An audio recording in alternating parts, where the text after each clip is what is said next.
This video has been classified as M. It is recommended for people aged 15 years and over. This is Big Ideas from the ABC. First up is the irrepressible Scottish poet and author Jackie Kay, whose compassionate eye makes her not just a great writer, but a widely treasured human being. It's safest reading Jackie's memoir, Red Dust Road, at home, oscillating between loud cackles of laughter and streaking tears does tend to alarm other people. Her work bubbles with effervescence, even when it chronicles a broken heart. Jackie couldn't have known when she settled on her topic just how receptive a Sydney audience would be, but we're obsessed with cabs in this town. There's trying to get one. Then, inevitably, there's trying to get the hell out of one. There's swerving to miss one. And there's the infuriating mystery of how catching one could possibly cost so much coin. But sometimes, stuck in traffic, watching the meter tick over, a conversation begins, and the cab ride becomes so much more.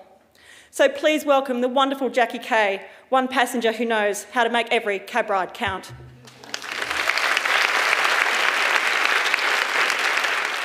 Thank you. So it's really lovely. Oh, I'm on mic. How nice. That's just as well, really, isn't it? That would have been terrible, wouldn't it? It could have been some kind of art installation with you just watching my mouth move and trying to imagine what I was saying. Then you'd have had to use your imagination, and that would have been okay. Anyway, this is my first time in Sydney, and I'm really enjoying it. And thank you for that lovely introduction. That was really, really nice. I'm going to be talking to you for exactly 15 minutes. Exactly 15 minutes. Used up 30 seconds already. Phew! about taxi experiences, really. And we've all had experiences in taxis.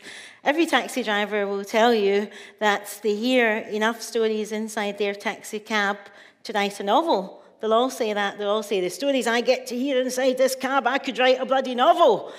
And recently I was in Glasgow, and this taxi driver said to me, he found out that I was a writer because he was taking me to the Glasgow Writing Festival, which is called I Write. He said that festival should be called I Rate, but because it's Glasgow. Anyway, so he said to me, actually, I wrote a novel 20 years ago, and I got it out the other day, and I started looking at it, and do you know what? I was amazed at myself. I thought, I've got nuance. Amazing nuance with the characters. I've got genius. They're spontaneously speaking. You know, I've described things well. I was looking at my younger self, reading my own novel, and I'm thinking, here, Jimmy, you've done brilliantly. Really, the nuance was amazing. And then he said, I got to page 50, and I thought, oh dear, wait a minute. And I just went off the rails, he said. I went off the rails, and my novel just lost it, and I don't know how to get it back. What would you advise, he said to me. What would you advise on how to get my novel back? So I thought, oh God, here we go. Because you should never tell a taxi driver you're a writer. It's a bad idea. You should pretend to be something else, because every taxi driver wants to be a writer. It's terrible. So anyway, I gave him a wee bit of advice, and then about a year later, I got the same guy again. And at first, he'd forgotten that he got me, and he said, I wrote this novel, incredible nuance, spontaneity, wonderful characters, and oh God, there we went again. Anyway, I was in a taxi in Edinburgh, which is a city that I was born in a number of years ago. I won't tell you how many. And this taxi driver said to me, that sounds to me like an accent from these parts, which was interesting because most people in Scotland, even though I do have a Scottish accent, they can't hear my Scottish accent. They see my face and they think I must be from somewhere else. So they say, are you over from America, dear? Where are you from? And that happens all the time. You know, once I went to sit down in a chair in a pub in London, and this woman says to me, you can't sit down in that chair's my chair. And I went, oh, all right, you're from Glasgow, aren't you? And she went, aye, how did you know that? I said, I'm psychic. I said, I'm from Glasgow myself. She went, you're not, are you? You foreign-looking bugger. Anyway, so most people in Scotland have that kind of reaction. So this taxi driver saying that my voice sounded from these parts was really quite reassuring. And I said, yes, I was born in Edinburgh. And he said, well, you sound like, but I was brought up in Glasgow. And he said, but you sound like you're from exactly around here, Leith. Leith, do you know where in Edinburgh you were born? I said, I was born in a hospital called Elsie Ingalls Hospital. And he said, oh, I can take you to that. It's just round the corner from here. Which was amazing, because I'd never visited the hospital I was born in. I was adopted, and I'd always been told that the hospital didn't exist anymore. And I hadn't actually thought to look it up to find out if it did or not. So he took me there. It's now an old people's home. Actually, it's not even an old people's home. It's a closed-down old people's home, because there were, there was a big case where they were horrible to one of the old people in it. So I went there anyway, and it was Elsie Ingalls Old People's Home, and this taxi driver took me right there, and he said, get out, have a wee look around, try and remember your former self. And so I did, and I was quite moved, possibly because, I'd been given up for adoption, and I was in that hospital for the first 5 months of my life, even though my mum that adopted me knew that she was going to get me before I was born. She was told there was a woman coming down from the Highlands, and that the father was Nigerian. She wanted another baby child of colour, because she had my brother already, and he was my colour, and she wanted somebody to keep him company. So that was quite forward thinking for the 60s, even though my brother doesn't see himself like I do at all, like I see myself. And he said to me, you're making a right arse of yourself, by the way, going around telling people you're black. I said, well, you're making an arse of yourself, going around telling people you're white. He says, I'm not telling people I'm white. I said, well, what colour are you saying you are then? And he paused for a minute and went, fawn? Is it because I is fawn? Anyway, so this taxi driver doesn't have the same ring, does it? Not really, no. Anyway, so this taxi driver stopped outside the Elsie Ingalls Hospital, where my mum had waited for 5 months, because when I was born, she wasn't able to get me home right away, because I was born ill and had a gash down this side of my face, which is still there, but it kind of poses as a cheekbone these days. And I was born with brain damage, which my mum says still shows. Anyway, so she got me home 5 months later. So I was there looking at this building and thinking, God, I was in there for 5 months. I wonder which room, and I wonder if there was a kind person that looked after me. There must have been for 5 months for me to turn out fairly okay. There must have been somebody nice. So I was standing there thinking this, and I looked at the taxi driver, and he was stood there with tears in his eyes, his handkerchief out and wiping his eyes. So it was very, very moving, and I thought these are the kind of little moments that you can have with taxi drivers, where you're a complete stranger. I'll never see him again. He'll never see me again, but somehow we've touched each other's lives in that brief moment, and he's actually taken me to the place that I was born in and lived for the next 5 months of my life, until my mum was able to take me home and feed me this special diet that she had to give me, which she did a very good job with. I was really hoping you wouldn't laugh at that, but anyway. You can but hope, So, I live in Manchester now, and I use a certain taxi company all the time. They're called Trips, with a double P. And I've got quite to know a lot of the drivers in Trips really quite well, and they get quite involved in your life, and you get quite involved in their life. There's Saj Silver, whose wife is very depressed, and he tells me about his wife and his kids and how he's coping and how he does all the cooking. And so I know every taxi driver basically that picks me up, I know their different stories just as they know a lot of mine. And they were very excited when I was getting ready to go to Nigeria for the first time. One of them took me to the airport, a Nigerian taxi driver called Ruben, who's actually, like all taxi drivers, or like an awful lot of taxi drivers, they're highly qualified people. Ruben used to be a lawyer. Someone else used to be a scientist. Somebody else was a mathematician. That's the other fascinating thing about taxi drivers, that they often have to find themselves in that position. Anyway, so Ruben took me to the airport, and he was hugely, being Nigerian himself and not having been back to Nigeria for a long time, he was hugely excited about me going to Nigeria. And then he picked me up when I came back, and I told him that I'd met my birth father for the very first, and actually the only time, and he wanted to know, all how it'd gone. And I said, well, when I got there, he spent the first 2.5 hours singing and dancing and clapping around me, and saying to me,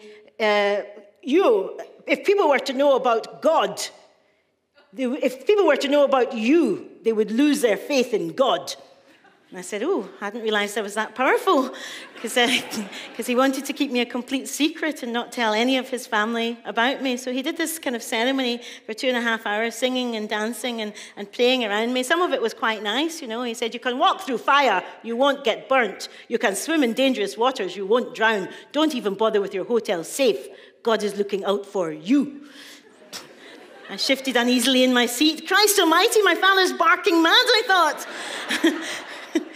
So I told Reuben about this and how he didn't want to meet me again, but he was glad that he had met me. And Reuben was quite disappointed, and he said to me, this is not the Nigerian way. The Nigerian way is to acknowledge your blood, and that's what all Nigerians do.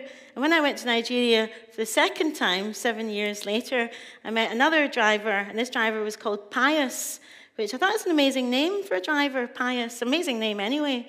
And he wasn't actually very pious. He was a really lovely man. But he got very annoyed because this is the second time I went to Nigeria, and I thought maybe I would try and find my father's ancestral village. And I did find that. And I thought I'd also give my father another go and see if he wanted to meet again. And but he wouldn't, because he wanted this secrecy thing to go on. So Pius said to me, this is not the Nigerian way. What kind of man is this? What kind of man is this, madam? What kind of man is this? And he got very involved in my story as well, and I thought that was quite astonishing. And then I too got involved in his story about his children and what he was doing and how he was upset about Nigeria and corruption and electricity. And we learned in that brief moment and shared in that brief moment an awful lot about each other's lives. I don't know if you've been in this situation where you've been on an aeroplane or on a train or in a taxi where you've actually had that strange thing where a stranger can literally hold up a mirror, it seems, to your own soul, hold up a mirror to some of the things that you're thinking about, and in that brief space of time, perhaps liberated by the idea that you're not going to meet again, you talk maybe more openly and more freely. I remember once being on a train, and this stranger in the train sitting across from me and looking at my face and saying, Igbo! Igbo, definitely! And Igbo is the name of a Nigerian tribe. He said, that nose is an Igbo nose. Those teeth are Igbo teeth. I flashed my gleaming Igbo teeth. People were coming to take a look. Walking down the night train, staring into my face. And there was a moment when the stranger was saying this, that nose is an Igbo nose, those teeth are Igbo teeth, that my whole face changed into a map. And I located the village in Nigeria in the lower part of my jaw. Anyway, it turned out that the stranger, years later, the stranger in the train was absolutely right, and that my father was an Igbo, and he'd got that completely right. It was really bizarre. I wrote a poem about it, and it turned out that my poem became to be true. And at the end of the poem, the man sort of disappears, and I see my own face in the train window, and the stranger's face kind of simultaneously. And a couple of people that have read that poem said to me, did that man actually exist? Or was he a figment of your imagination? And I said, no, he did exist, but he got off at Crewe. You can't really have a man get off at Crewe in a poem. A poem, unless you just want people to laugh. And this was a serious poem, so he got off at Crewe. Anyway, it's funny to think about Crewe. I don't know if you've been to that train station. Clearly some of you have, because you're all laughing. And for those that are not laughing, Crewe is a funny place, but it is this conjunction of all of these train lines all around the country. They all meet in a weird mapping way, so it was appropriate that the stranger that had given me a map to my face on the train got off at Crewe. I remember the very first time that I was in a taxi when sat-nav was new, and I got into this taxi in London, a London cabbie, and this voice came on, and it said, turn right here. Sounded like Margaret Thatcher, actually. Anyway, this taxi, it's not that there's no such thing as society. There's now no such thing as Margaret Thatcher. But anyway, this taxi driver said, the voice said, turn right here. And this taxi driver turned around to me and goes, she says that, but she doesn't mean it. And I thought it was hilarious, that he'd given this sat-nav voice a kind of a whole character. And she's starting to say things that she didn't mean. She says it, but she doesn't mean it. Anyway, I remember years before sat-nav even getting into my first ever lady cab. You know, in the late 70s and early 80s, there were these feminist taxi companies that set up because there was so much violence towards women. And I remember going into a lady cab and feeling quite safe. It was quite fun, you know. All these wee feminist taxi drivers taking you about Stoke Newington. It was great. Recently, I had the very opposite of that experience of feeling safe in a taxi. I had an experience where I felt quite threatened. And that was because the man in the taxi started to talk to me. He was a Polish taxi driver, and this was in Cambridge. You can see I get about a bit. Get about a bit. In fact, my son Matthew said to me when he was really wee, when he was 3, he said, "Mum, why are you always going to poetry?" He thought poetry was a place. You know, you got in a taxi or a train and you got off a place called poetry. Sydney's like that, isn't it? A place called poetry. Anyway, this taxi driver, he started talking to me about being a writer, and then he said to me, I used to be a Nazi. And that gave me such a shock. You know, he said, I used to be a Nazi, and I was in the Young Nazi League, and I beat people up. And I'm not proud of what I did, but I have a swastika on my arm, and he showed me a swastika, so that was really sort of alarming. And but he said, I'm not like that at all now, and my daughters and my wife have asked me to remove the swastika, but I feel I should keep it on my arm because it shows who I've been. It shows what I've actually been like. And that was a strange sort of thing to happen in a taxi, completely the opposite of some of the other taxi stories that I've been telling you about. But it was the one that actually prompted me to think about talking about taxis to you here in Sydney.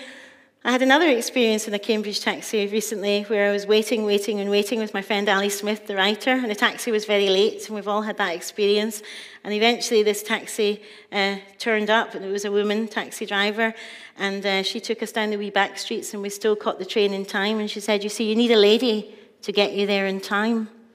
I thought it was quite nice, quite memorable in a way. You need a lady to get you there in time. But I remember another time when I was in Miami in Coral Gables, a lady taxi driver turned up late, and I was going to be on a live radio program, and she was a driver actually for the publishing company, so not exactly a taxi, but I didn't know her, and she was driving a red Corvette. So also not exactly a taxi, a red Corvette.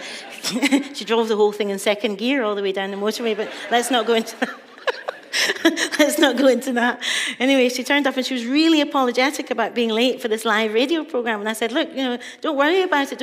It doesn't matter. We'll get there. And when we get there, that'll be fine. And she said, look, when you've had to do the biggie, like turn off your husband's life support machine, I can apologize to you for being late.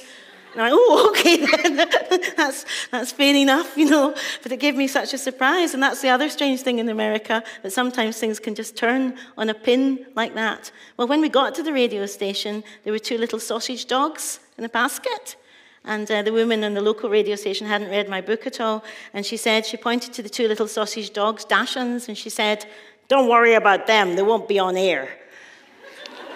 Which was just as well. They weren't on air at all. That was, but they did kind of fart when I was in the room, and they were very smelly for wee dogs. So there was a lot of kind of rancid air in the room. But anyway, that's going off the point because we're not talking about taxis anymore. Anyway, I've got 1 minute left, so I'm going to stop right now with my most recent taxi experience, which was just in New Zealand, where I've just come from, and. I told the New Zealand taxi driver that I'd been on a flight for 33 hours to get here, and he went, oh, God, you'd think you'd have lost a lot of weight. And I said to him, I have. And he said, good for you, Jackie, that's what I like about you. You're just like a Kiwi girl. You're going to fit right in. Thank you very much.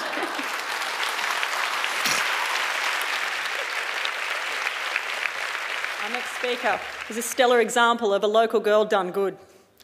When I first heard the now famous story of Amelia Lester's appointment as managing editor of the fabled New Yorker at the tender age of 26, I admit I took the news pretty personally. What? That's my dream job. My second thought was, wait, you mean you can actually do that? It seemed so outrageous. a whopping great as if. Of course, it takes a very particular someone to pull off that particular trick. Once I'd darkly accepted that that someone was not going to be me, I was struck by the killer combination of intelligence, confidence, and canny that persuaded legendary editor-in-chief David Remnick that Amelia was the right girl for the gig. But it's the story of what Amelia learnt in her first job within those hallowed halls that brings her to 5 by 15 tonight. Please welcome recovering fact-checker Amelia Lester.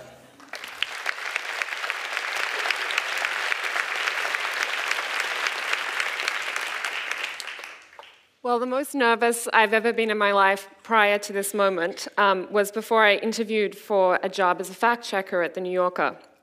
And in preparation for the interview, I've been Googling around a little bit, as you do, and I came across this completely terrifying story about how fact-checking was done at The New Yorker, and it involved a Talk of the Town piece about the musician Art Garfunkel. And the Talk of the Town piece said that he had been gesticulating with both hands. And as Garfunkel later told the story, he remembered getting a call from the New Yorker fact-checker about this, and the fact-checker's question was, "Do you still have both your arms?" So you see why I was a little terrified about this, because this job seemed to require a level of pedantry and argumentativeness that even I found kind of difficult to muster. And I say this as a high school debater of some renown, and as someone who has on more than one occasion been described as annoying and persistent by ex-boyfriends. Still, I was desperate to work at The New Yorker. I guess that's where the persistence comes in, and I was going to do anything to get that job. And my eagerness to work there was compounded by the fact that I was working in what had to be the worst job in New York City. I was 22, and it was my first job, and I thought this is what adulthood was. And I was looking at some emails from the time in preparation for tonight, and I came across one from my boss at the time, and he was chiding me in very terse tones for not being at work exactly on the dot at 8:30. And the timestamp on the email was 8:24, which probably gives you some idea of what kind of boss he was. And there were some other problems with that job too. I was pretty sure that my and the other junior employees' email were being read by the IT guy, because our boss seemed to know everything about our lives before we told him. And we weren't allowed to leave the office, not even to get a coffee or pick up a prescription at the chemist, without emailing an announcement to the whole staff. And everyone had to refer to everyone by their initials, not by their name, because that was more efficient. But except my initials were taken. So instead of AL to get sandwich, which would be the subject line of the email I would send, my emails had to say AM to get sandwich, and that really started to bug me. And I was tired of referring to myself in the first person, and as a verb at that. So I really pinned all my hopes on this fact-checking job. So fast forward a few months, I got the job despite the fact that everyone else there spoke at least one other language, whether it be Farsi or Mandarin or Arabic. And I was an extremely skilled simultaneous translator of American English into Australian English. So trunk to boot, trash to rubbish. But fact-checking wasn't just an escape from the worst job in the world. It turned out to be really something that became a passion for me. It didn't just mean that I could go to the chemist without having to email everyone in the office. And by the way, did you notice the translation there from drugstore to chemist? That's the sort of skill I'm talking about. And I was basically in pedant's heaven for 3 years. I got to speak to everyone from Karl Rove to Cate Blanchett. Kate was slightly more charming. And the reason why I got to speak to all these fascinating people was because fact-checking at The New Yorker is a bit different from basically any other publication in that you have to speak to every single person that the reporter spoke to and essentially re-report the story. So I came to see that fact-checking was really what made The New Yorker, and I got to speak to some really interesting people. And one of those people was George Clooney, and I'll be dining out on this story for the rest of my life, I think. Yes, I fact-checked a profile of George Clooney. What made it even better was that it was written by one of my favorite New Yorker writers. His name is Ian Parker, and he specializes in perfect little asides. And I remembered one of my favorite ones of those asides was he wrote a profile of Christopher Hitchens a couple of years before I became a fact-checker. And the sentence was, I want to get it exactly right. Hitchens, who only recently gave up the habit of smoking in the shower. That's the start of the sentence. That's not even the end. I love it. So it was an exciting project. It was Ian Parker writing about George Clooney, and I really threw myself into the project. I called George Clooney's publicist, and I told him it was absolutely essential that I speak to George, and it was, if George wanted to ensure the accuracy and fairness of the story. So the publicist seemed pretty skeptical about the need for me to speak to him, but she said she'd see what she could do. So I came into work the next day. It was a Tuesday. I was sitting at my desk. The phone rang. And the person on the other line, I knew the voice instantly. It could only be George. And he was calling from his private plane. And we spoke for about an hour. And what I'll always remember about that is that about halfway through the call, I found myself actually going into my Gmail and clicking refresh, because as though anyone else who was more interesting than George Clooney could be emailing me at that point. I said to myself, pay attention to this. This is important. And it was important because it actually turned out to be a pretty contentious call. George himself was a perfect gentleman, but there were some factual issues, and I'll tell you about them now. The first one was that Ian had described George Clooney as enjoying a salad in his LA bungalow. And he used, according to Ian, spray-on salad dressing by the name of balsamic dreams. And I said to George, so Ian describes you as enjoying a salad of some arugula, that's rocket for Australians, and you use this spray-on salad dressing called balsamic dreams. And George said, I would never use spray-on salad dressing, Amelia.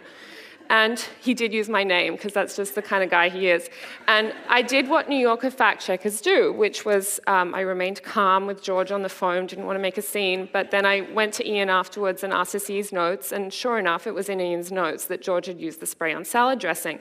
So we sided with Ian, because he's been writing for the New Yorker for many years, and we published the detail about the dressing, and apparently George has been telling all his friends in Hollywood not to speak to the New Yorker for some time after that. He was really quite annoyed about the hit to his image that he received from that.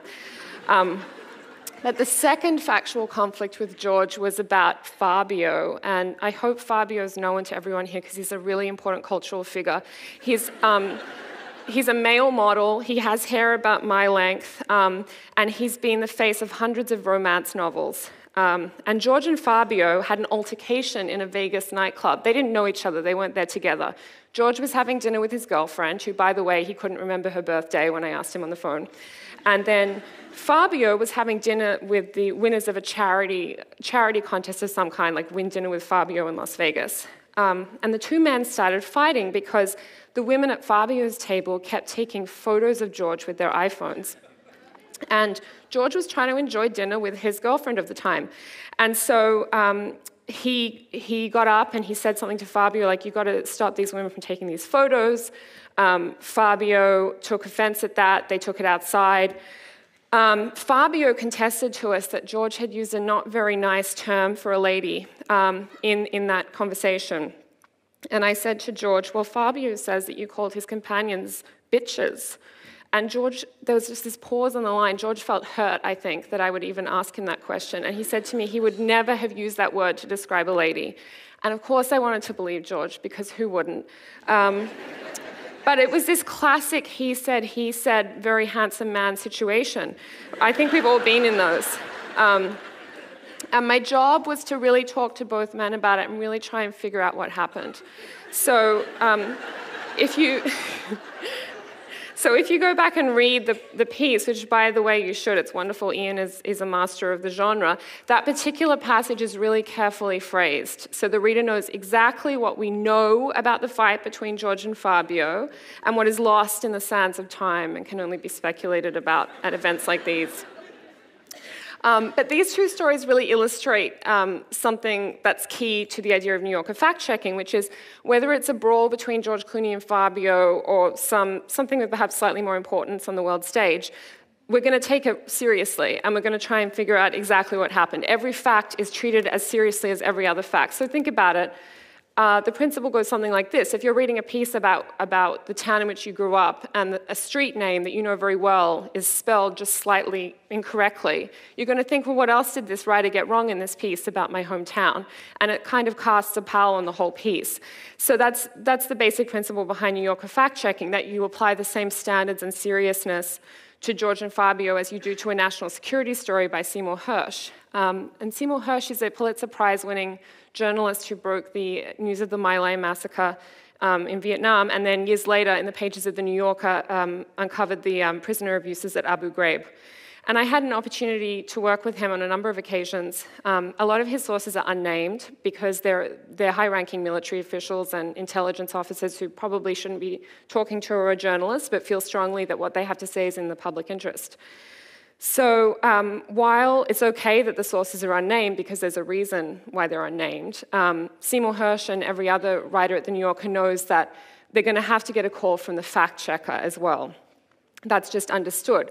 So when I was checking Seymour Hersh, it was towards the end of the Bush administration, and there were a lot of things that Seymour Hersh felt needed investigating about that.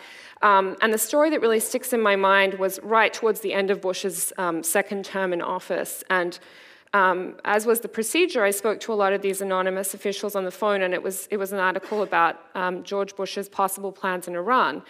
And I really spoke to everyone that he spoke to the editor-in-chief, David Remnick, and we determined that we felt the story had legs and that we were confident about running it. And then the week after the story came out, I remember that I was at the gym and I was running on the treadmill, and I say this because I want to make clear that I don't normally watch this kind of TV, but it was a White House press conference, and Dana Perino, who was Bush's spokeswoman at the time, was asked about Seymour Hersh's article because it had really broken news that week. And she basically said that she didn't think that his sources existed. And of course, I knew very well that they existed because I'd spoken to them on the phone the previous week, and most of them had been pretty grumpy to get a call. So it felt really good to be able to stand behind the story because we'd spoken to those sources. And there were other lots of meaningful moments like that, checking those national security pieces. So for a piece by a reporter named Jane Mayer, who does a lot of investigative political report, I went down to DC from New York to meet with an anonymous whistleblower in a DC hotel lobby because he had to hand over some secret documents. And I was so swept up in the excitement and, frankly, glamour of the situation that I forgot to pay for our coffees. And another time I went to DC to meet with General Tony Taguba, who was this remarkable man. He's the general who stood up to the military administration on the original discovery of the Abu Ghraib photos. And I met with him because Seymour Hersh was doing a piece about, on the occasion of him retiring from the military, reflecting on how he'd been treated after that news came out.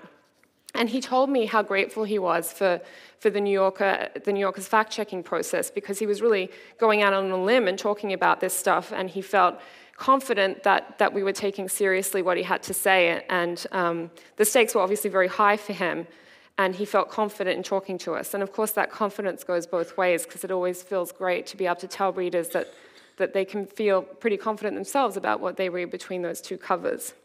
And by the way, here's an interesting thing about that. We actually make that promise about everything in the magazine, and that includes fiction, and it includes poetry, and it includes cartoons. And often people are surprised about that, and they ask me how it's possible to check fiction. And the answer is that we look at the intersection of where fiction and the fictional world and the real world collide, and then we check accordingly. We check what can be checked, that is, what is in the real world. So back to that street example again, just say there was a piece of fiction that was, again, set in your hometown, and we want to make sure that a street name that's mentioned in the piece is correctly spelled. Because don't you think it'd be totally distracting if you were reading a piece of fiction about a place you knew well and a street name was spelled incorrectly? So that's why we check fiction.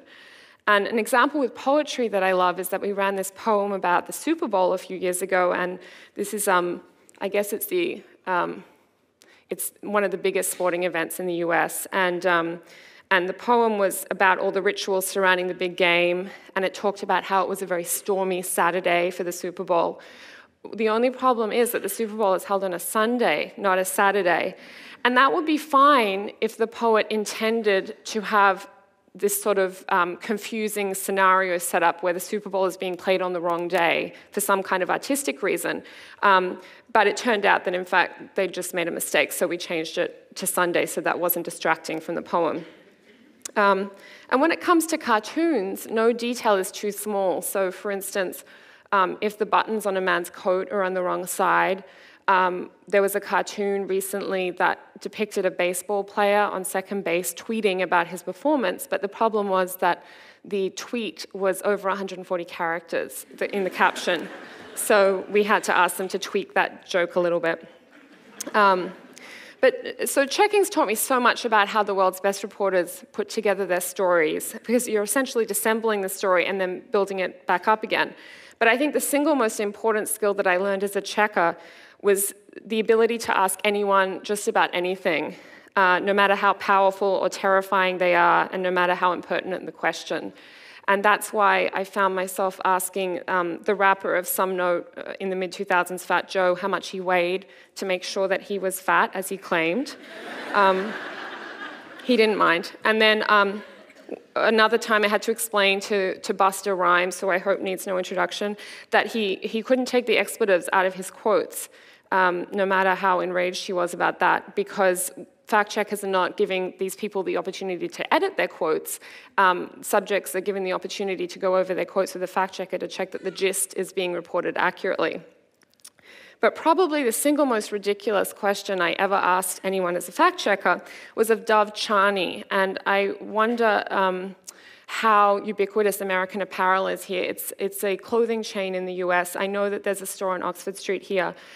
He's the founder of American Apparel, and he has somewhat of a problematic reputation in the US as a bit of a sleaze. And the question that I had to ask him was, did you, Dove Charney, masturbate in front of a reporter from Jane magazine on 7 separate occasions?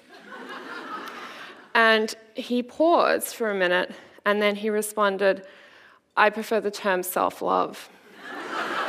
So I took that as a yes.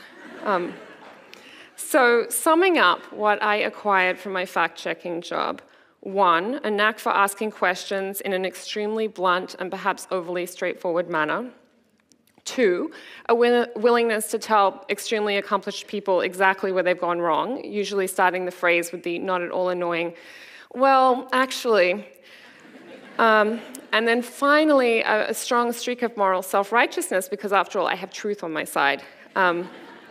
Perhaps these are not great developments for my personality or for my friends and family, but I'm glad that I have them. And it seems all the more important to me in an age where you can get any information you want for free at any time to be able to depend on accurate reporting in one particular publication like The New Yorker. But finally, I was reflecting on what I wanted to say tonight, and I realized that fact-checking had told me also 2 things about human nature, which sounds very grand, but bear with me on this. Basically, as long as you're polite, you can basically ask anyone anything, and they'll be so grateful for the interest that someone's actually taking an interest in them that they'll probably answer the question. And the second thing is that details matter, and the minutiae of our lives, what we have for breakfast, or the name of our first boss, or the bus we took to work in the morning, these things actually do matter, and they add up to what is our whole self, and they shape who we are. And to pay attention to those details, to really pay attention to them, however seemingly insignificant those details are to us, is not just polite, but it seems to me that, in fact, it's the highest mark of respect that you can show to another person. Thanks.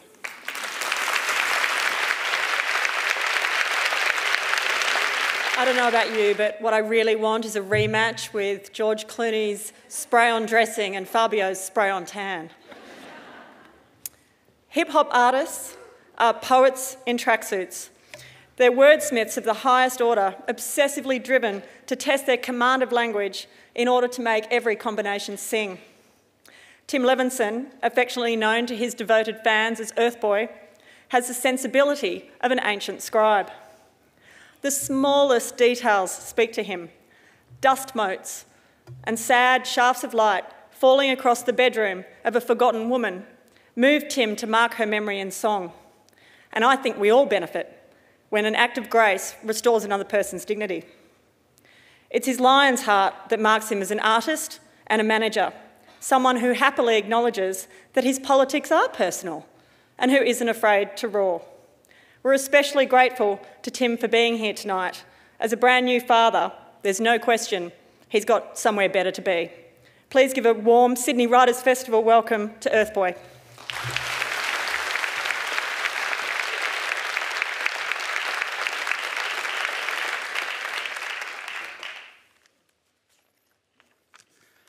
Elvis was a hero to most, but he never meant shit to me. You see, straight up racist, that sucker was, simple and plain. Motherfuck him and John Wayne. Good afternoon, everybody. Thanks for having me here. I didn't like or dislike John Wayne or Elvis, but as a young kid listening to those Public Enemy lyrics, I found myself wanting to dislike John Wayne and Elvis. And Public Enemy were from the east coast of the US.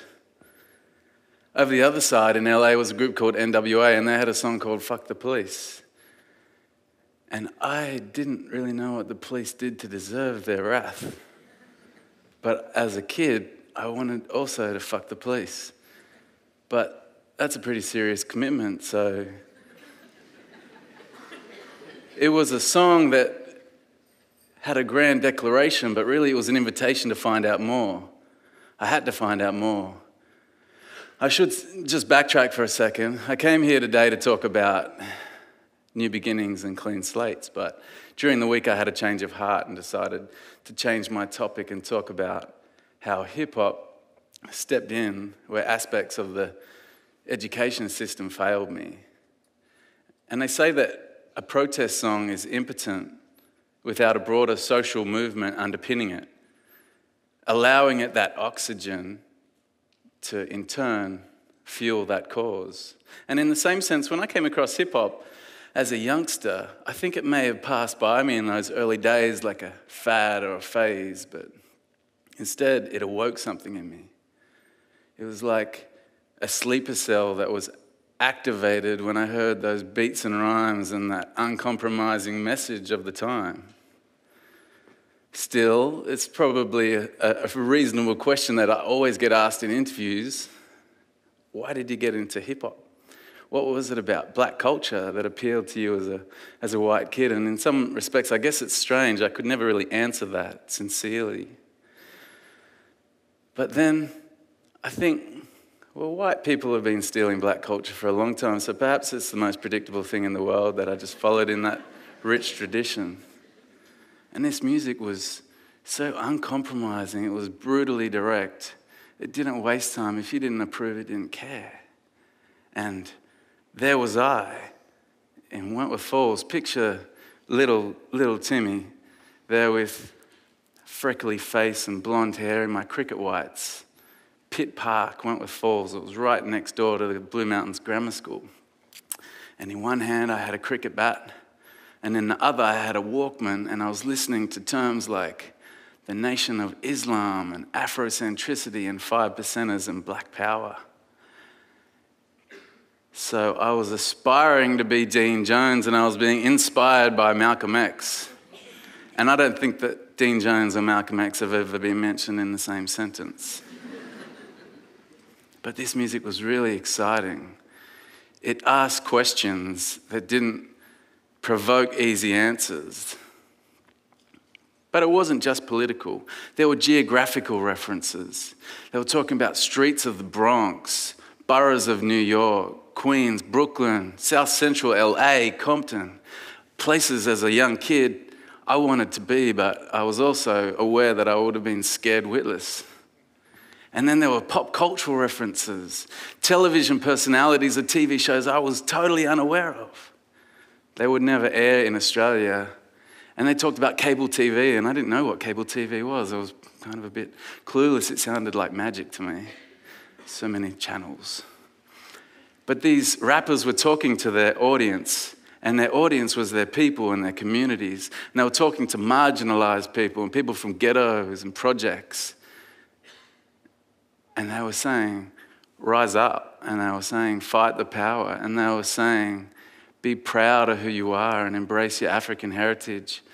and skip all the way over the other side of the world. And me and my friends, Nuggie and Schwazza, were both going, fight the power, rise up, and I embrace your African heritage. It felt like we were part of the team, like we had signed up, we were sold and we were enrolled. We were cool. But we were outsiders to that conversation. We were eavesdropping in on it. And it was cool, we were learning. We were being schooled, but there was a few clunky moments. In rap music, the use of the N-word is prevalent. And there we were, reciting these raps and learning them and rapping them together, singing along. Yes, in hysterics, we loved it. And we were using that word. We thought, okay, we're part of the team, we're doing this respectfully. So in our own private environment, we did it. But as we listened to more songs and more songs told us, not on. It's not cool. It doesn't matter where you are. Just don't do it. It's just a really, really simple rule.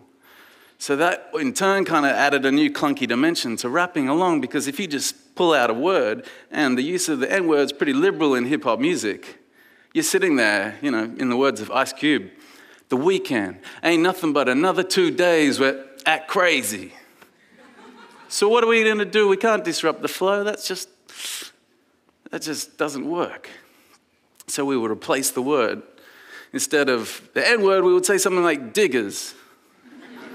The weekend ain't nothing but another 2 days where diggers act crazy. And that was okay, that kept things going. The fluidity of rap music requires it. But it wasn't just diggers, we came up with lots of words. My name, Tim, extends to Timmy, and Timmy sort of sounds like it. The weekend ain't nothing but another 2 days where Timmy acts crazy. And it was cool, it sufficed. We had somehow come up with a solution to this problem that reinforced just how white we were. Like the awesomeness of how white people interact with black culture. We get pretty awkward. It's cool, but we didn't mind that because we had found a respectful way around it, and that felt okay. We felt pretty cool anyway, it didn't matter. One of the great gifts that hip-hop really brought to me was those questions, those Trojan horse questions in the form of music that demanded that I find my own answer, not an answer to solve the problem, not to bring a resolution to other people who you can't really help, but just to find my own answer. And that came in the form of challenging songs. They weren't easy. A rapper from the West Coast who was probably one of the more militant rappers, he referred to himself as the Black Gorilla. His name was Paris. He had a song called Bush Killer.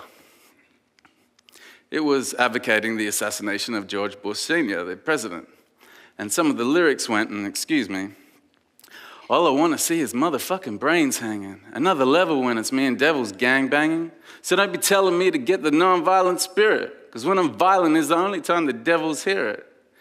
Now, I can't see anyone, but just for the hell of it, can you raise your hands if you took from that the controversy of advocating the assassination of a president? Please, are you out there? Can you put your hands in the sky? Yep. I'm going to imagine everybody did that. But I didn't care. I was young and I just didn't mind. That wasn't my problem. I was watching Hollywood movies. Who cares about something like that? Rap music was no different. The thing that concerned me and my friends, me, Schwazza and Nuggie, we sat there and we tried to unpack the meaning. We were trying to overcome it because the concern for us was the use of devils, because devils was a derogatory term for white people. Devils, crackers. And this bothered us because we had enrolled, man. We were allies. We were on the team. You know what?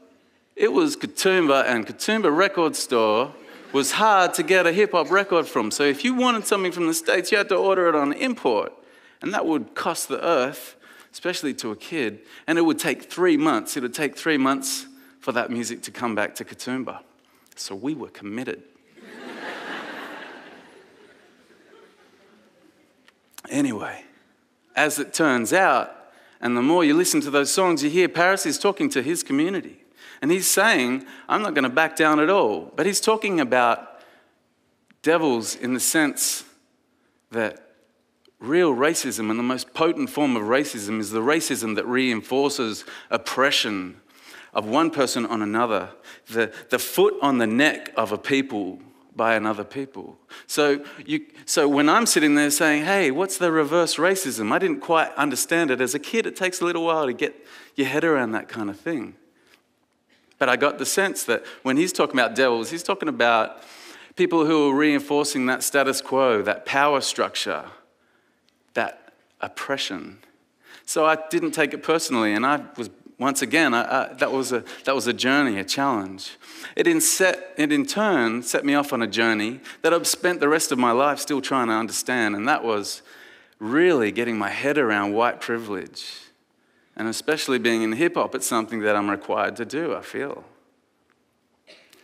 I have the luxury of opting in and opting out of this culture which has taken up so much of my life. I can take the fashion, the clothes, the beats, the flows, I can take the slang, I can take the coolness, just take it all on and just have that make up what I want to project to the world as my identity. You know, just try and get a bit of that coolness. At the same time, I don't go down to the local store and get followed around the aisles. I don't have a higher chance of being incarcerated. I don't have a lower life expectancy. That white privilege is really something that says don't take for granted the position that you're in and appreciate what the shoes are like on the other foot. So that was a great thing for me to understand as I've gone on, and it's a tricky one. I'm still getting my head around it. But perhaps one of the greatest things that American hip-hop taught me was to look into my local neighborhood. So when these rappers are talking about struggle and they're talking about things in their own environment, I'm sitting there thinking, America is really screwed up. Australia is the lucky country. We don't really have any of these problems, and that in turn led me to ask questions. Why? Well, actually, is that true? And that found me wanting to find out more about Aboriginal and Torres Strait Islanders and their situation.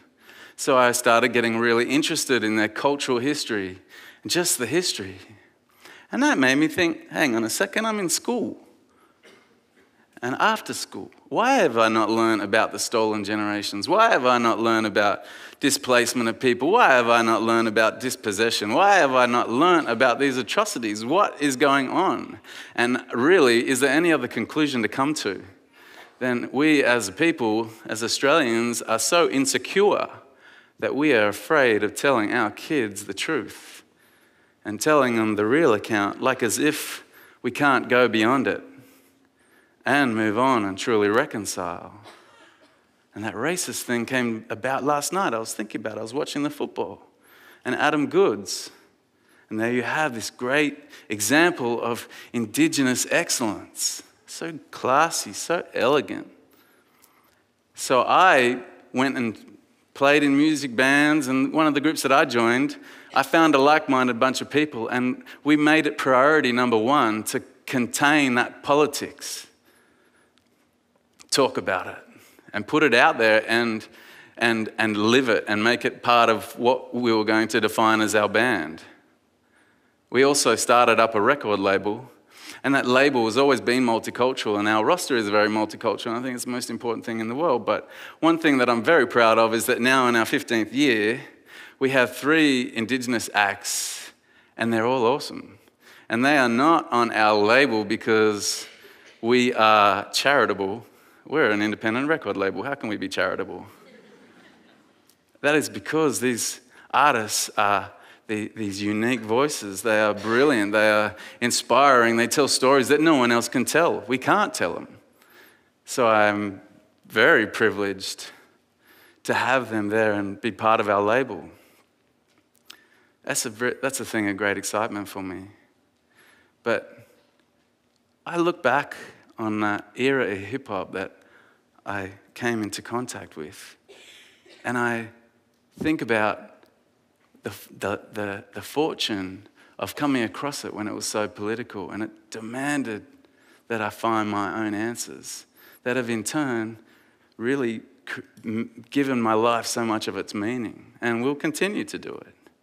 And then 2 weeks ago, I had that life-changing moment of seeing my little baby girl born, Jetta Joni, and I took her home, and she was lying in the lounge room, and she had fallen asleep. And I put some music on, and it occurred to me that I was playing her first music ever outside of the womb. And it was my favorite hip-hop record of all time from that same era. And I was almost brought to tears just thinking about the significance of that. And all I was hoping was that in time, she will find that art or that music that will inspire her in the same way that it inspired me. Thank you very much.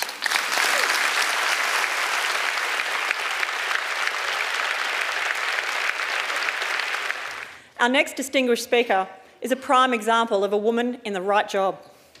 Kate Mosse is a playwright, non-fiction writer, and the author of several wildly successful historical novels, including Labyrinth and her latest, Citadel. Kate is also co-founder and honorary director of a little thing that used to be called the Orange Prize for Fiction. You may have heard of it. Back in 342 AD, one of several turbulent, bloodthirsty periods Kate recreates in Citadel, I might have accused her of witchcraft, since there's clearly more hours in her day than mine. Kate's self-confessed passion is bringing to life hidden moments of women's history. Excellent news for her legions of fans, because that's a well that won't run dry anytime soon. The silences in women's history are profound, as is Kate's hunger for breaking them. Here she is, a woman warrior herself, Kate Mosse. Well, hello. After that introduction, that's obviously rather painful, to walk on looking like this. I feel I should have a sword, or at the very least a shield, but you're not allowed to bring them through customs. I'm going to read a dedication to, from one of the best books in the world, King Solomon's Mines, written in 1885 by Rider Haggard. And it is, in a way, the one book that set me on the journey to the sort of writer I became and the sort of books that I love. And this is the dedication written by the supposed narrator of the book. And it says this: "This faithful but unpretending record of a remarkable adventure is hereby respectfully dedicated by the narrator, Alan Quatermain, to all the big and little boys who read it." Now, my fantastic and wonderful and much missed lovely dad, he died 2 years ago. He got the good thing from my point of view at bedtime. I can see there are lots of parents in the audience. There are lots of people of all different ages. And so any of you who've either been a child or had children will know there's that thing of bath time. And what happens is that the eldest child, me, has a bath and then gets a story read, if you're lucky, by your dad, because your poor mum is doing the babies. So my sisters were having all of the talcum powder and all of this sort of thing, and my father was set to read me my bedtime stories. And I was 5, and my sisters were 1 and just born. And so my dad, a man of a certain age, a certain sort of Englishman, he read the stories that he loved. So at the age of 5, he thought the book to read me was King Solomon's Mines, which, as you might know, is full of enormously inappropriate descriptions of women's breasts and fighting and sex, which obviously I was unaware of at the age of 5. Some of the descriptions in the book are so violent and bloody, about people's entrails being ripped out and their heads being put up on spikes. But of course, you don't hear that. What you hear is your dad reading the story that he read as a boy, with all the excitement that goes into that sort of story. And so I had that wonderful thing of, this is how your life is changed. You read about lost worlds, you read about forgotten kingdoms, you read about men doing extraordinary things, going into what I regret to say was always called the dark interior, and off they went. And Quatermain is one of the most extraordinary heroes in fiction, in that even though the book was written in 1885, and it was written as a bet, one of Rider Haggard's brothers said to him, "I'll bet you 5 bob," that's 5 shillings in old money, "that you can't write a book that's better than Treasure Island." And he went, "Right, I will." And so he started it and he wrote it in 5 or 6 weeks. And it was then had this massive advertising campaign, which, I mean, all of us, there are some writers in the audience, I know you're all readers. The advertising campaign in London on billboards said, "The most amazing book ever written." Now, my publishers are here tonight, and I feel you've let me down with all of my... So I had this idea of these were what stories were. And so I started to read those. You know, my dad carried on reading Ivanhoe, you know, the great Walter Scott, Baroness Orczy, The Three Musketeers, Jules Verne, Journey to the Centre of the Earth. And this was the sort of reading that I had. And then, of course, I went to school, and I started to read all of those other sorts of books. But I always kept this rather guilty secret. You know, my two guilty secrets are a love of old-fashioned adventure stories and Heinz salad cream. And these are the only two vices I will ever own up to. So then as I started to study at school, you have, in those days in England, I'm in my 50s now, and it's changed quite a lot, but in those days you had what are called set texts. So they were things like Dickens and Austen and a smattering of Shakespeare and the other greatest novel ever written, Wuthering Heights. And so I started to see that there were different types of stories and different types of writing stories. But I still, in the way that you do when you go to those English holiday seaside towns, I hope most of you have never had this experience in your school summer holidays of going to somewhere in Devon, on the south coast of England, in the summer, when it rains all day and all night, and the clothes smell of damp, and you go to a bookshelf and you pick a book down. And so I discovered that way Alistair MacLean and Wilbur Smith and all of these sorts of stories that I was reading alongside the books that I loved at school and the books that I was finding for myself. But then you get to a moment and you think, where are the girls? Where are the girls in these books? And so then I started to think, when I was going to come here today and do this talk, what makes a hero? Now, we know in a way what the heroine is. For me, I realized already, because of the books that my beloved dad had read me, I had a clear sense of what the heroine was. The heroine was, regretfully, not somebody who wore shoes like this. She was pretty, and she was often delicate. She would be feisty, certainly. She would often be the only woman in all of the adventure story. And in the end, she was waiting to be rescued. And then you think, what is the hero? The hero, I think, of a story is the protagonist. They are the person with purpose. They are the active part of the story. If you like, they're the one with the momentum that keeps the novel moving forward. But when you strip it down into characteristics, this is what a hero is, this is what a heroine is, there's no reason that the hero has to be a boy, and no reason at all that the heroine has to be a girl. It's just a set of characteristics that make the book sing, make the book drag the readers forward. And I come back to Alan Quatermain. In 1885, Rider Haggard, who was an extremely experienced diplomat, he knew his Africa well. He was a very modern and extraordinary man, actually, when you strip back his real biography. Quatermain, when he's writing King Solomon's Mines, claims to be 50. He goes off to do a favor to a friend, Sir Henry Curtis, to find somebody who has gone missing in, as we've established, the regrettably described dark interior. But Quatermain, all the time, does not have any confidence in his own abilities. So when you read the book, you see that he goes off into the dark interior and he is full of self-doubt. He seems to be the hero, and he is the hero, and he's got his gun, and he's got all of the people looking after him, and he's got the moral compass that a hero of a proper adventure story has to have, and it means that you know that there will be goodies and baddies, and there will be good people lost along the way, but there will be a beginning and a middle and an end, and at the end, rightness will be restored. And through the novel, the hero, Alan Quatermain, is forever bursting into tears. He is forever saying, I cannot do this. I am not equal to this. It's all too hard. And it is often the women around him that are saying, go on, love, I think you can. You're the hero of this story. You need to just carry on doing this. And so for me, there was this idea when I was reading all the time, I was thinking, what am I going to do? You know, what do I feel? What sort of books do I want to read? So, of course, I started to read books as a teenager that had girls in them. Because guess what? As a girl, I didn't want to read books with only boys in them, with one girl who was rescued. And so you start to realize that in children's literature, there are lots of female heroes. They are of different types. They are sometimes grumpy. Mary Lennox from The Secret Garden, for example. She's horrible. She's a grumpy old baggage. But she is purposeful, and she comes to find the person that she is, and she is the one that draws the story together. And then, of course, you read Little Women. The chaps in the audience, you probably have missed out on this, because I imagine a book that says Little Women, the story of the March sisters and their sewing circle, or whatever it is, probably didn't appeal to you. But you're wrong not to read it, because, of course, what happens in that, it is all of the sorts of girls that you could be, the different characters, but who does everybody want to be in Little Women? Jo.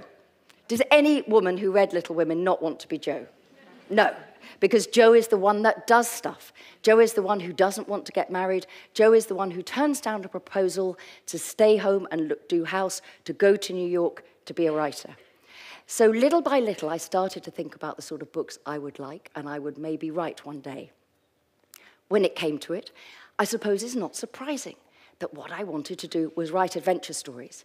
There are many wonderful love stories in the world, but there's enough of them. And Jane Austen, God bless her, she was the best, so why trample on someone else's turf? Why not be the female Rider Haggard of the day?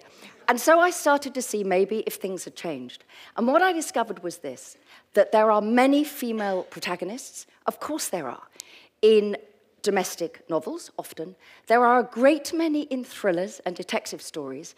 One of the greatest heroes of all time has got to be Miss Marple, one of the single, strong, opinionated, old women in literature who is allowed to be herself and tell her own story. Sure, she's not waving a sword, but she is doing her thing in the same way that Marion from The Woman in White is doing, or Mary Lennox is doing, or Jo is doing in Little Women. And what I saw was that there were still wonderful, wonderful protagonists who were attractive, I suppose, Scarpetta, all of those sorts of people. But what I discovered was that they often were quite damaged and they were unhappy. And all I wanted to do really was write stories with women as the heroes. And where are those women?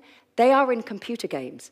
They are in BioShock Infinity. They are actually in Lara Croft. They are in Joanna Dark and the Perfect Dark series.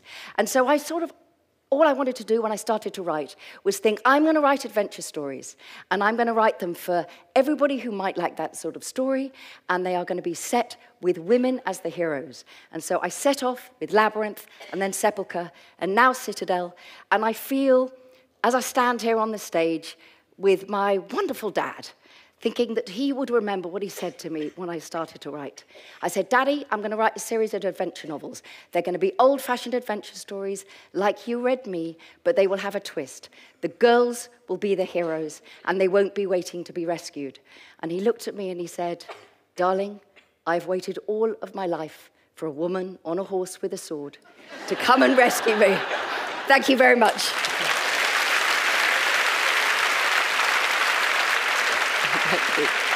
For the very few people in this audience who hasn't actually cited one of Kate's novels, they are thematically empowering of women, but actually also tangibly. If you aim one at a man, it's actually big enough that you could, in fact, probably kill him. Our final speaker is one of the world's preeminent anti-ignorance crusaders, an advocate of good sense as well as good science. Lawrence Krauss challenges bad faith and campaigns against intellectual idleness.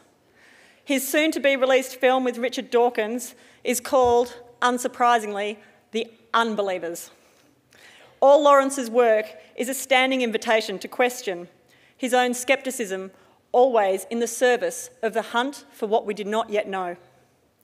Despite his seminal work identifying dark energy, and it turns out most of the universe's mass and energy actually hangs out in empty space, Lawrence's own energy is blinding, and like the universe itself, continues to expand. He says we're all made of stardust. His star surely burned brighter than most, Ladies and gentlemen, it's time to hear how Star Trek saved the world. Professor Lawrence Krauss. Thank you. The first time I met William Shatner, he wasn't wearing any pants. And this was more disconcerting than you might imagine, because when I met him, he didn't look like this. He looked like this. And we were on what became the set of a documentary we were filming in a house in Los Angeles. And he had me, I think he purposefully had me come in when he wasn't wearing pants to intimidate me. And I tried not to be distracted by the tighty-whities, which I shouldn't say that he was wearing. And we talked, and then he warmed up to me when we filmed the first scene, which involved me being forced to watch Star Trek for 12 hours overnight, and then him coming in and talking to me, and I just talked technobabble. And it required a teleprompter. And once he saw that I could read from a teleprompter, and then because he was reading from a teleprompter every other scene, we bonded. And that particular series was, or that show was based on a book I wrote called The Physicist Star Trek. And it was 3 years in the making. And it was a Canadian, British, American co-production. And I was born in the States and I grew up in Canada, so I had both citizenships. And in Canada, that means a lot because I was Canadian content, so the producers were very happy to have me a part of it. And plus I'd written the book. But we couldn't get off the ground because it turns out you can't really do a show about Star Trek without clips from Star Trek. But Paramount knows a cash cow when it sees one. And they charge $100,000 a minute to show the clips, unless William Shatner's in the program.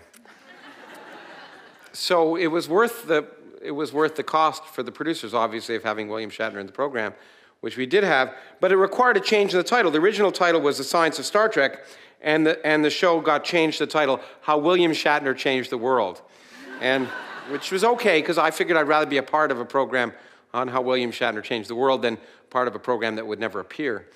So we had fun, and it was an interesting program because it really was described how Star Trek changed the world in many ways, because many people were inspired by Star Trek. I talked about how the first person who invented, in fact, cell phones was inspired by the communicator in Star Trek, and how, of course, the first space shuttle, the USS Enterprise, was named after the Enterprise on Star Trek, and how someone who was involved in CAT scanning, in fact, had been interested in the tricorder. So Star Trek really had changed the world, and I discovered that when I wrote that book. I had no idea how deeply ingrained Star Trek was in popular culture until I wrote that book. And then I discovered, first of all, it wasn't just 13-year-old boys who watched it. It was men, women of all different types. And what was exciting for me was that it got people to think about science in a way, and that's why I wrote the book. Because if you go to a party and you tell people you're a physicist, they'll say, you know, what's the weather like? But if you talk about time travel or warp drive, then people get excited and they don't realize that's physics. So I thought this is a way to seduce people into learning about the real world. And that really, for me, is what storytelling and writing, nonfiction writing as well as fiction writing, is really all about. It's about seducing the reader. Because I often get asked to talk to teachers about teaching for some reason. And I point out to them that the biggest mistake any teacher makes is assuming their students are interested in what they have to say.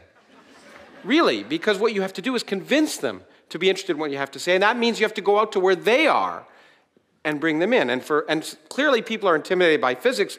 They're not intimidated by Star Trek, so I could use Star Trek to explain the real universe, which is in fact much more interesting than the universe of Star Trek. Well, that's not how Star Trek changed the world, however, or how it saved the world. In fact, after the original series with Shatner, it went into the doldrums for a while. That series only lasted 3 years, and slowly a fandom built up over time, and almost 20 years later, the next series, the next generation, was developed, and then Deep Space Nine. And then finally, not finally, but the next series was a really awful series called Voyager, which was produced about the same time my book was written, so I included some parts of it to appear as if I was current. And It made new ground, in fact, given the last talk. It was appropriate because it had a female captain. Unfortunately, the female captain was dour and sour and boring, played by a very dour and sour actress, Kate Mosse, who I met. And it was not a very exciting theory, and the ratings were not very good until in the third year, they introduced a new character, 7 of 9. Now, 7 of 9 was a Borg, and not all of you may know about Star Trek, so I should tell you about this. Borgs are actually, in my mind, one of the most terrifying alien species that have ever been written about or shown on television, because they are realistic in a sense. They're a civilization that assimilates everything. They have a group consciousness. They're the human version of bees.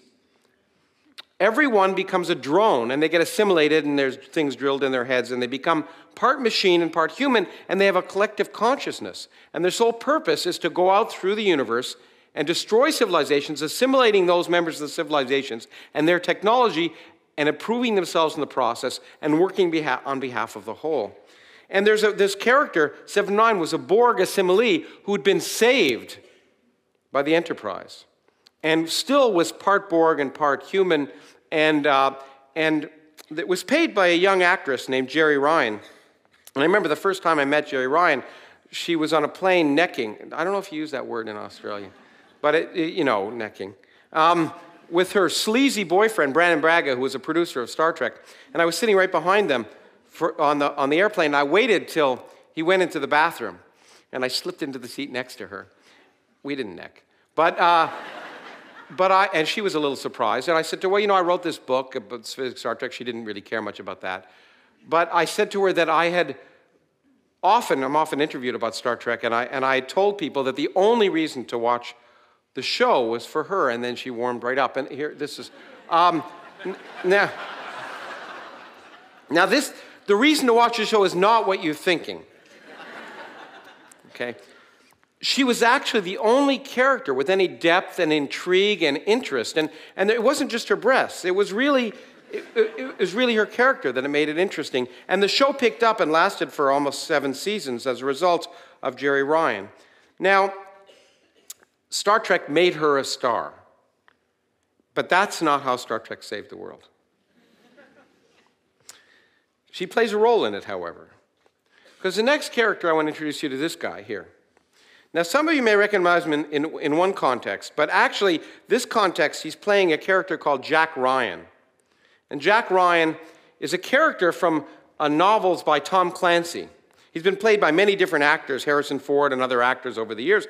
And Jack Ryan always saves the world. He's a spy. He's many characters. This actor is Chris Pine, and he saves the world in an upcoming Tom Clancy novel that's going to come out this year. But he also, as some of you may recognize, also plays Captain Kirk in the new Star Trek series. He plays the new William Shatner. And in fact, I just saw the movie recently, and once again, he saves the world, in this case by abusing every single law of physics that I could think of. But the important thing about Jack Ryan is that this is Jack Ryan, the fictional character. But there's a real character called Jack Ryan.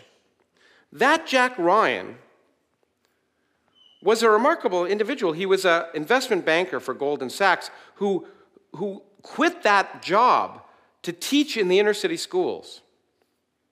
And Jack Ryan in 1991 met this aspiring young actress who was dealing blackjack at a charity event, Jerry Zimmerman, and he married her. He became Jeri Ryan. And they were married, and they had a child, and they were in 1993, I think they were married, and then they got divorced in 1999, when she was in the middle of the series, and in fact had already become a national star.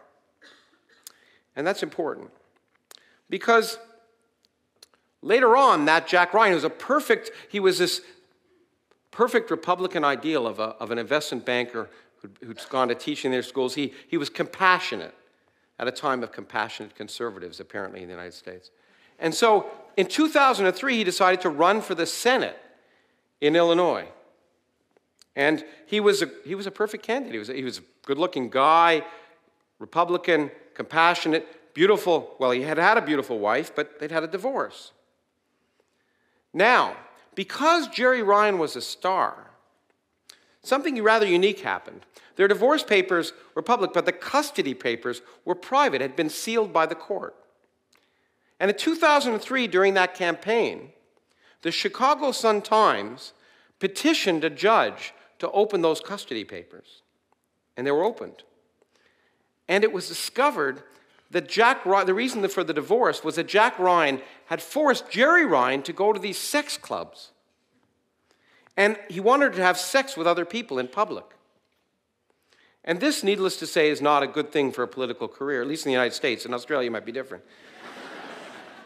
And so Jack Ryan had to quit the Senate campaign right in the middle in 2003, leaving the Democratic candidate unopposed for a while. There was another candidate, Alan Keyes, a very weak candidate who was put in. And so it was clear that this Democratic candidate, this young Democratic candidate, would win.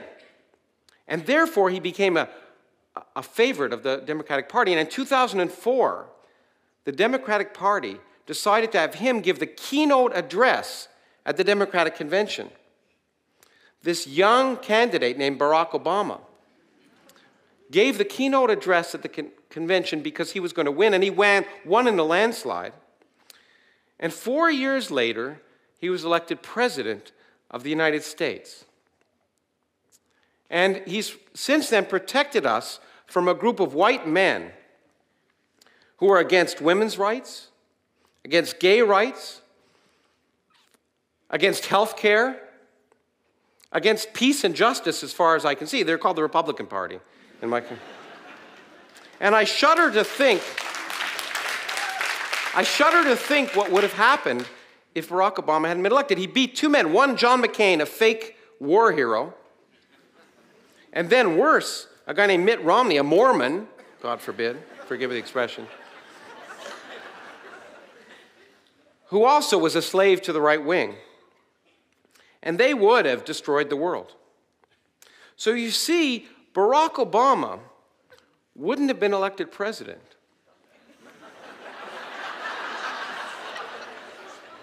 if Star Trek hadn't become a cultural phenomenon that would last 40 years, making Jerry Ryan a star of the 4th series and making her exciting enough for the Chicago Sun-Times to open those papers.